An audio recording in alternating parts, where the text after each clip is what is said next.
Dans la vidéo du jour, je vous emmène vous oxygéner un petit peu en forêt. Ça nous fera du bien avec les mesures actuelles. Alors, suivez-moi, on y va dans 7 secondes.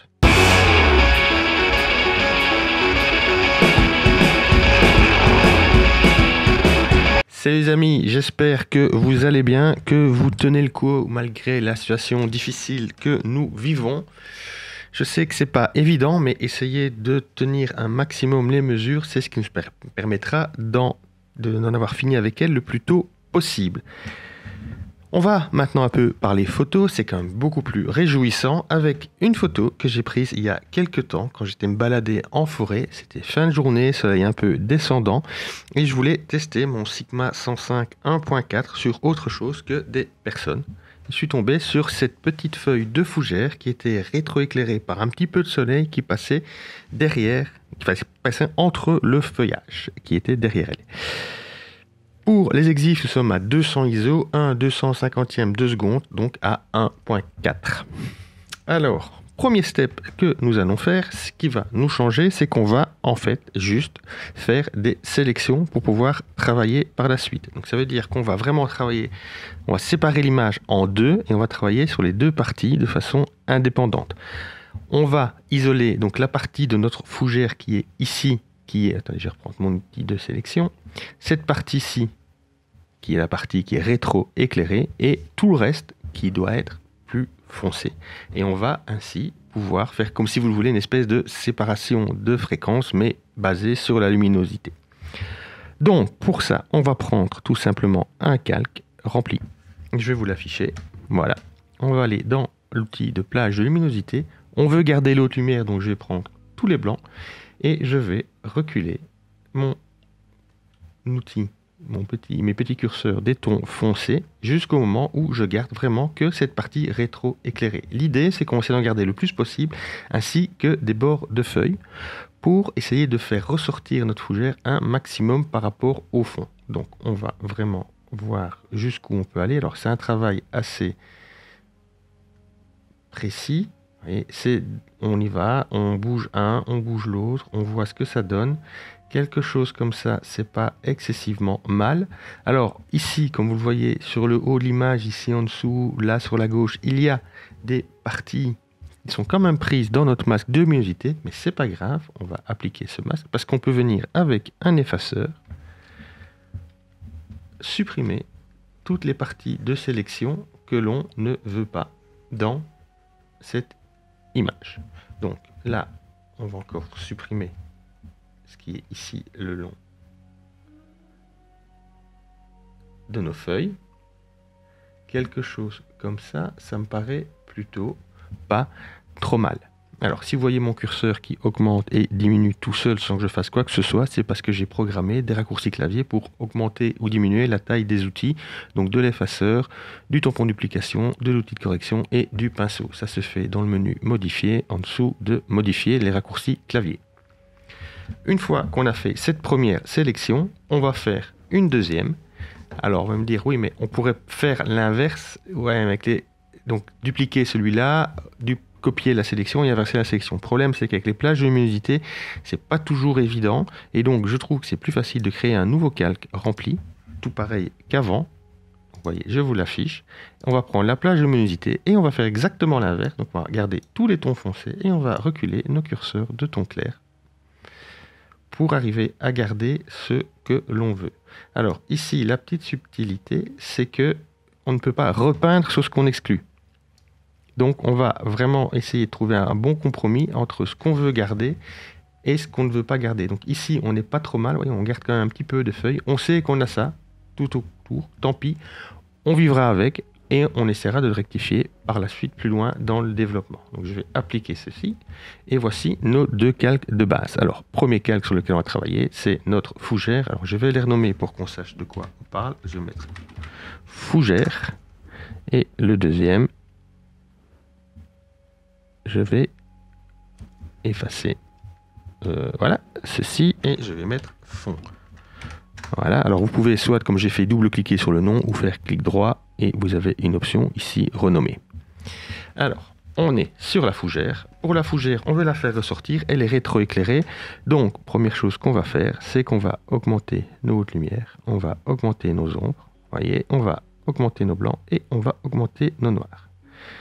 Là, on l'a fait quand même plutôt pas mal ressortir. Alors les ombres, c'est peut-être un poil trop, c'est plutôt cool. Ce qu'on va faire maintenant, c'est aller dans l'éditeur de couleurs, prendre l'option ton cher, la petite pipette, cliquer sur un bout de feuille pour récupérer cette couleur. Là, vous voyez, on est sur une espèce de jaune.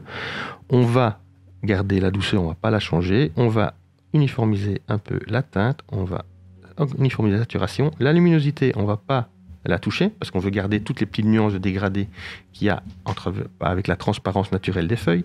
On va réchauffer, nous pas que c'est le soleil qui rétroéclaire, donc on va réchauffer légèrement notre teinte, on va la saturer légèrement et on va augmenter un poil la luminosité. Ensuite, pour réchauffer encore un tout petit peu plus, je vais remonter dans ma balance de blanc et je vais tout simplement augmenter un petit peu les jaunes et augmenter un peu les magentas. Je vous fais un avant-après sur la fougère. Vous voyez, on l'a quand même bien mise en valeur. N'oubliez jamais qu'on peut toujours par la suite revenir puisqu'on va devoir balancer notre fougère et son fond. On va maintenant partir sur le fond. Le fond, on va faire exactement l'inverse de ce qu'on a fait. L'idée, c'est de diminuer les contrastes pour qu'on puisse deviner quelque chose, mais que ce ne soit pas hyper perturbant et qu'on mette bien en valeur notre fougère.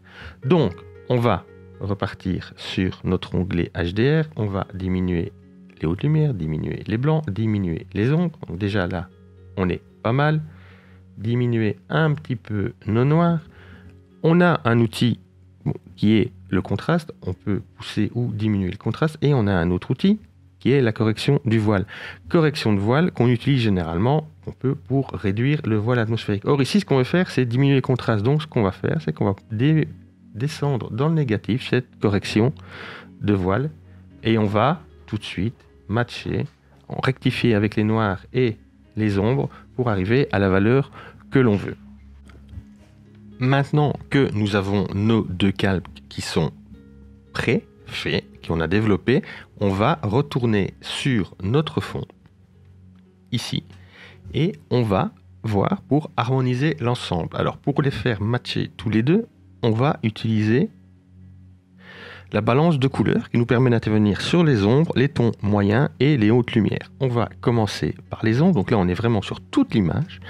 On va voir, donc on va mettre à mon avis quelque chose du côté, donc normalement en haute lumière on va être ici du côté des jaunes, donc on va aller quelque part peut-être sur l'opposé. Non, ça j'aime pas, dans les bleus c'est pas top. On va, à mon avis, voilà, partir sur quelque chose dans les jaune-vert, dans ce goût-là, c'est pas trop mal. Et on va peut-être diminuer un rien nos ombres.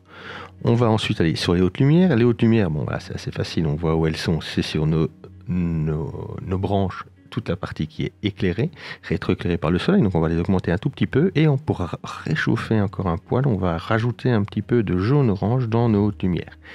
Maintenant, avec les tons moyens, ce qu'on va faire, c'est qu'on va essayer de se mettre un peu entre les deux, quelque part ici, et on va voir pour diminuer ou augmenter légèrement notre luminosité, vous voyez, pour faire ressortir un tout petit peu mieux notre fougère.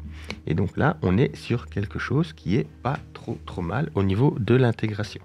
Ce qu'on va faire maintenant, c'est qu'on va prendre un calque vierge.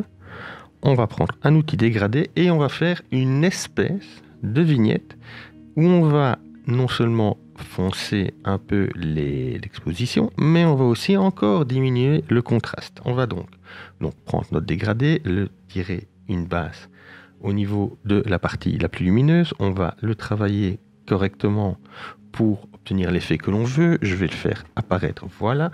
On va réduire donc le centre pour se concentrer sur le milieu. On va étendre bien l'extérieur. Quelque chose comme ça, c'est pas trop mal. On a un beau dégradé qui part vraiment bien du centre, qui part tout doucement vers l'extérieur. On va évidemment l'inverser, puisqu'on va travailler sur, non pas notre centre d'image, mais sur l'extérieur de notre image. Je vais peut-être même encore le réduire un petit peu comme ceci et comme cela. Voilà, voilà.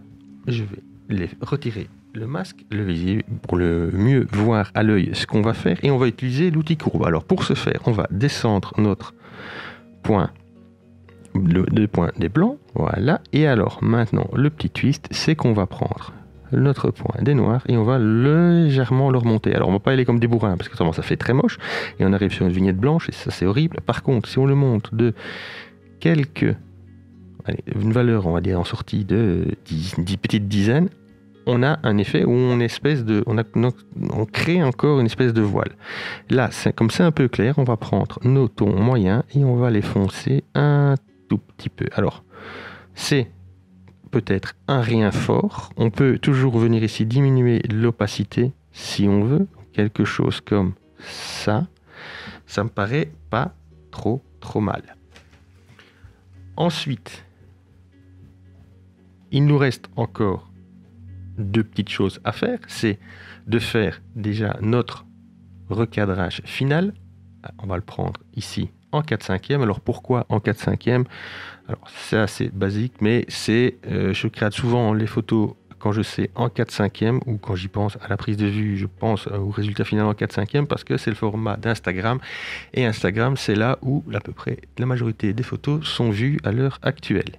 Donc on va reprendre le 4/5 qui est ici, on va remonter, il y a une partie là qu'on ne veut pas forcément, on va remonter un peu comme ceci, laisser un peu de place en haut pour respirer, voilà, il y a un petit point blanc là qui ne me plaît pas, donc on va venir cropper pour le retirer, on va essayer de garder notre intersection de ligne de force ici sur notre point lumineux, quelque chose comme ça, voyons voir ce que ça donne, c'est plutôt assez sympathique. Alors maintenant qu'on a un résultat qui est quasi fini, on peut apporter quelques petites touches de finition.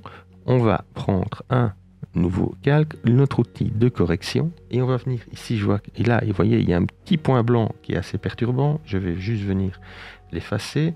Il y a ici, c'est un petit peu trop visible aussi, donc on va pareil venir, hop, diminuer ça. Alors, ça a l'air intégré, on ne sait pas trop, mais c'est parce que vous savez ce qu'il y avait avant. Si je vous montre la photo comme ça, vous ne savez pas ce que j'ai effacé. On pourrait voir peut-être que le point clair ici pourrait fonctionner aussi. Voyons voir ce qu'il nous donne. Tac, tac. On peut le déplacer pour voir si c'est mieux en le mettant comme ceci. Alors, avant, après, c'est pas si mal. C'est pas si mal que ça. Au final, on est plutôt bien. Ce qu'on pourrait peut-être faire, c'est redescendre sur notre fougère et rajouter un peu de... Non, pas de ça. Un peu ici. Où est-ce que j'ai mis? Ah, voilà, ici, clarté. Un peu de structure et un peu de clarté. Voilà. Quelque chose comme ça, ça ne me paraît pas trop mal. Et je pense qu'on est arrivé à une image qui est terminée est prête à être exportée. Le avant, après, après. Vous voyez, avant, après. Voilà, on est arrivé maintenant au bout de ce développement. J'espère que ça vous aura donné des idées pour vos développements futurs. Si c'est le cas ou si vous avez des questions, n'hésitez pas à me le dire en dessous de cette vidéo. Si cette vidéo vous a plu, un petit pouce, ça fait toujours plaisir. Abonnez-vous à la chaîne, c'est toujours super encourageant de voir que les vidéos que je produis vous intéressent. N'hésitez pas non plus à les partager sur vos réseaux. Moi, je vous souhaite un bon courage pour les semaines qui viennent. On se retrouve bientôt pour une nouvelle vidéo et prenez soin de vous. Ciao!